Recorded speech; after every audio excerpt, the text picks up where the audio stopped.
Hello everyone, welcome to my channel. Please subscribe and keep watching more details. Teddi Mellencamp gives grim survival rate update.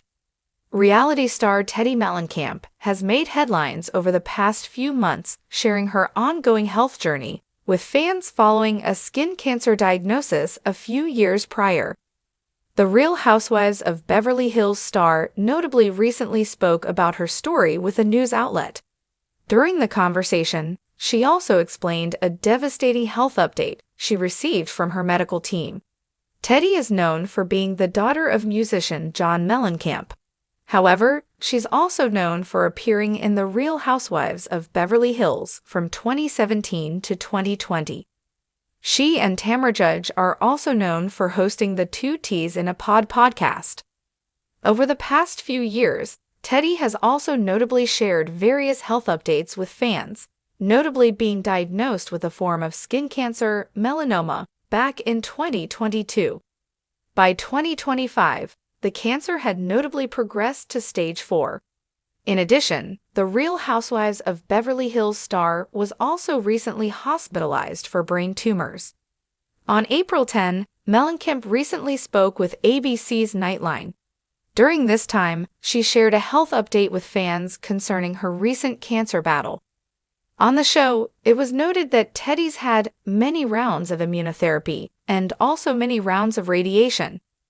As she shared, Teddi noted how she often asks her medical team about her chances of survival. As she noted, "It's one of my favorite things to ask, how long I got, or what are my chances?" And they oftentimes say 50-50ths. Teddi shared that she had a stunned reaction to first hearing such news. As she mused, 50-50ths? I wouldn't buy a car that's only going to drive 50% of the time. However, Teddi noted there's a reason she's given the 50-50ths number, as the immunotherapy treatments have only been around for a few years. The star admitted that knowing this helps her to keep a positive outlook over the situation. However, treatments don't necessarily make things easy for the reality star, as they can still take a toll on her body. As she shared, "The hardest thing for me is I've always been a super active person. I cannot do the things I was used to doing." The situation has taught the Real Housewives of Beverly Hills star not to take anything for granted, as well as develop goals for herself and her family. In addition, she admitted to the importance of looking forward. As Teddi noted, "I'm here, and that makes me feel good. These are special times that we get to do any of this." Have you been following this story?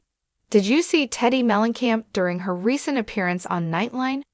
Make sure you come back to TV Shows Ace for all the latest reality TV and celebrity news. The sun streamed into the room, golden and indifferent, casting warm light across Teddi Mellencamp's face as she leaned forward on the couch, hands clasped tightly in front of her. Her voice was calm, steady even, but her eyes told a deeper story. There was a glimmer of something behind them. Not fear, exactly, but the weight of hard truths, the kind that can't be wrapped in platitudes or brushed aside with hope. 1 in 5, she said softly. That's the survival rate they gave me. It was a sentence that should have shattered the air like glass. But she delivered it plainly, like she had repeated it to herself so many times that it had dulled to a kind of haunting rhythm. A mantra, a warning, a reminder. This wasn't the first time Teddi Mellencamp had sat in front of a camera and opened her life to the world. As a former star of The Real Housewives of Beverly Hills, she'd navigated drama, friendship, and fame in equal measure, her honesty and resilience carving a distinct place in the hearts of fans. But reality TV never prepared her for the reality of cancer, a foe with no script, no second takes, and no guarantees. Diagnosed in 2022 with stage I melanoma, Teddi had been transparent with her followers every step of the way. Through social media posts, hospital visits, and heartfelt video diaries, she brought her audience along on a journey no one wants to take. And now, years later, the news was darker. The cancer had returned, not just in one place, but multiple. The fight had changed. I'm in what they call high-risk territory, she said, tucking a strand of blonde hair behind her ear. And when they say high risk, they mean it. Doctors gave her a 20% survival rate over the next 5 years, a statistic as brutal as it was impersonal. But Teddi didn't share it for sympathy or shock value. She shared it, as she always has, because silence has never been her language. Vulnerability, even in its most raw and aching form, has become her compass. Numbers don't define me, she said. They never have. But I think it's important for people to understand that early detection matters. For Teddi, that time has taken on new meaning. She speaks of mornings like treasures, of laughs with her children as sacred, of ordinary moments elevated by the knowledge that nothing is guaranteed.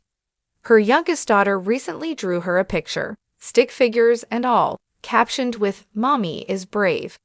Teddi keeps it on the fridge, where she sees it every day. It's not just about fighting for me anymore, she said. It's about showing my kids what strength looks like. Even when you're scared, even when the odds aren't in your favor. Behind her is a wall of framed photos, memories from better days. There's her husband, Edwin, beaming in the sun. Her children playing in the yard. Teddi at a speaking event, mid-laugh, caught in a moment of unguarded joy. The images are anchors, reminders of what's worth fighting for. But make no mistake, the fight is relentless. The treatment plan is grueling, immunotherapy mixed with radiation, punctuated by regular scans that feel like judgment days. There are side effects, fatigue, nausea, moments of overwhelming fear, and yet through it all, Teddi maintains a kind of warrior's grace, embracing her role not just as a patient, but as an advocate. There are so many people walking around with undiagnosed skin cancer, she explained. I was one of them. I ignored a little mole for too long.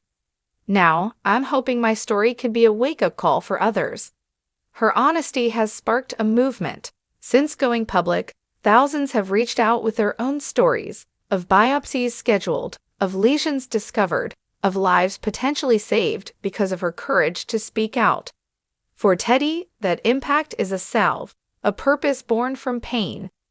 I may not control the outcome, she said, but I can control the message. I can be the voice I wish I had heard sooner.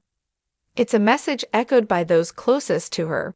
Friends, family, even former castmates have rallied behind her, offering prayers, care packages, and constant reminders that she is not alone. Still, in the quiet hours, the ones without hashtags or headlines, the solitude sets in. Because no matter how many people stand with you, illness is a uniquely personal battle. I've had nights where I just cry, she admitted, not because I've given up, but because I'm grieving the life I thought I'd have. The plans, the milestones. And yet, through the sorrow, she finds reasons to smile. Her children's laughter. A sunrise on a Tuesday. The sound of Edwin's voice reading stories aloud after dinner. These are the things that hold her. I don't want people to feel sorry for me, she said. I want them to live better because of me. It's a bold legacy to carry, but if anyone can, it's Teddi. In a world that often favors polished perfection, she's chosen raw truth. In an industry built on surface, she's gone deep. And as she faces a future uncertain, she does so with more grace and grit than most could summon in a lifetime. I'm not done fighting, she said, her voice steady now. And I'm not done living. The golden light continued to dance around her as she stood up, her silhouette sharp against the California skyline. Behind her, the sun was beginning to set, casting the room in a warm, defiant glow. Teddi Mellencamp may be facing grim odds, but if her story proves anything, it's that statistics don't define survivors, spirit does.